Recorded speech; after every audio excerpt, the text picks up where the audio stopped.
Alright, here's a quick overview on how I've used podcasts in and out of the classroom. So for this example, I'll be talking about a lesson I did on subtracting integers.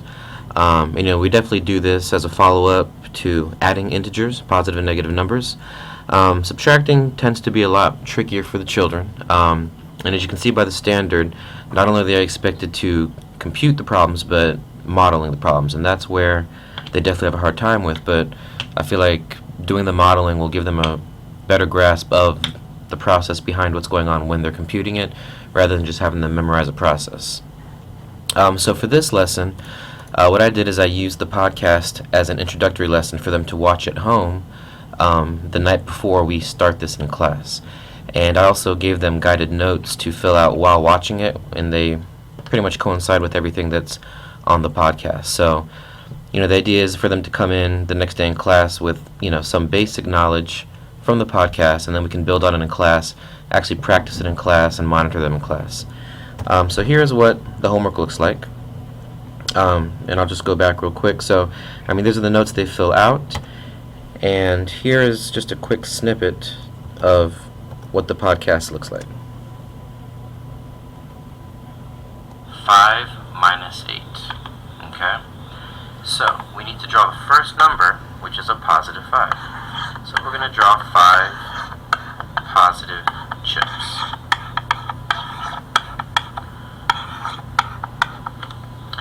Now we're going to subtract 8. Okay? Because this is for the subtraction, the 8 is just a regular positive 8. This is positive 5 minus positive 8. So after we draw a positive 5 chips, we need to be able to take 8 of them away. So if you try to do that and we take away 1 chip, and take away 2, 3, 4, 5, we have a problem. We need to take away 8, but we don't have enough to take away 8. Okay? So what we're going to do here, alright, and this is where, remember we talked about in the last podcast, 0 pairs. Alright, this is going to allow us to do something. So, because I don't have enough chips to take away, I cannot just add another positive chip and then take it away. I can't do that because I have to start with 5. If I do that, I'm starting with 6. I can't change the amount. Alright, but what I can do is I can add a 0 pair. Alright, because I'm still starting with 5 here. When I add a positive and a negative, this is 0. 5 plus 0 is still 5. I have not changed the value of the first number.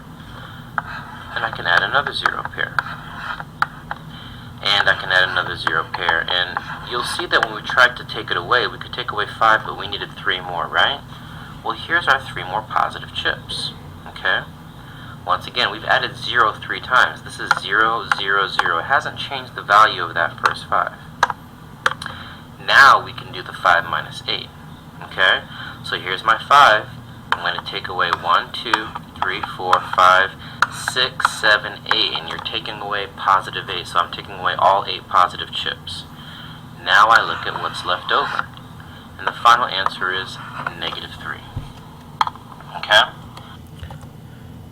Alright, so that's basically the gist of how the podcast looks. And as you can see, once again, we are modeling with integer chips as well as a number line. And once again, as you can see on the notes here, they'll be practicing both ways and becoming familiar with both ways. Here's a quick glance at the lesson plan for this lesson based on the learned model. Alright, and so basically what we do in class the next day after they've watched the podcast is, practicing in class using the manipulatives. Here we're using the yellow and red chips for integer chips, yellow being positive, red being negative, and basically practicing the same method that we did on the podcast. I didn't have a picture of this anymore, but we also set up a life-size number line that the kids can physically walk on to practice that method as well.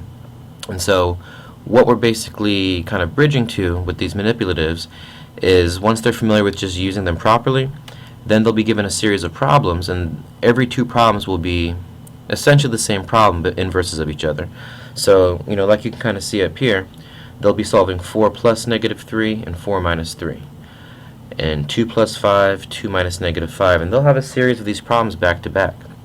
And then ultimately what we want to do at the end is have them, see a relationship, reflect on it, and notice that adding a negative is the same thing as subtracting a negative is the same thing as adding, and then bringing them to the realization that subtraction is really adding the opposite or adding the inverse. And so once they see that, that's going to help them better and become, more efficient with computing without the manipulatives. And this gives them a firmer grasp on it rather than just teaching them keep, change, keep, change, which is basically what adding the opposite is. But this gives them more, like I said, insight into the process behind what's going on. Other uses that we've used for the with the podcast is some of my colleagues have actually used, and they actually used this particular podcast in the classroom. Her population of students, many of them did not have the ability to watch the podcast at home. So what she used it for is she played it in class, and basically while the podcast was teaching the class and guiding them, she was able to float around the room and give kids one-on-one individual attention while using the chips and the number lines. So, that's just some examples of using the podcast in and outside of the classroom. Another way we use the podcast is just to kind of cut down on some class time as far as, checking and reviewing. I also like to use podcasts for answer keys, particularly at the end of the chapters when we're just reviewing on study guides and such. So, I'll put something like this. I'll make up an answer key, and I'll actually work it out and explain every problem while I'm going through it, so the kids can check their answers, and anything that they get wrong or confused on, they can actually watch it and see it step by step, explained as I'm going, for any little last bit of review. Excuse me. All right, so yeah, that's it. That's just some ways to use a podcast in and out of the classroom.